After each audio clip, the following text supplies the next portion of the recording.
આજે તો આવી ગયા ગરમા ગરમ ભજીયા ખાવા માટે A1 માં।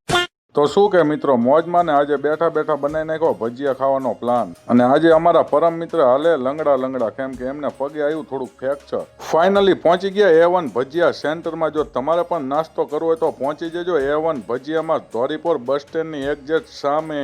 જલ્દી પહોંચી જાઓ તમે A1 ભજીયામાં ગરમા ગરમ ભજીયા ખાવા માટે, અને લાઈવ જ તમને બનાવીને આપશે ભજીયા અને પૂરી શાક, અને એમાં પણ બેસવાની સુવિધા માટે હોય, એવું નહીં કે બહાર રોડે ઉભા રહીને ખાવાનું। જોઈ લો બેસવાની હોટલ જેવી સુવિધા છે। અમે પણ પહોંચી ગયા, અને પૂરી શાકમાં બટેટાના શાકની તો વાત જ ન થાય। તો તમે પણ જલ્દીથી પહોંચી જાઓ નાસ્તો કરવા માટે। એટલી જ વારમાં તો આપણી માટે આવી ગયા ગરમા ગરમ ભજીયા, અને હું ને જીવણભાઈ ને અનસભાઈ ઝાપટી નાખ્યા।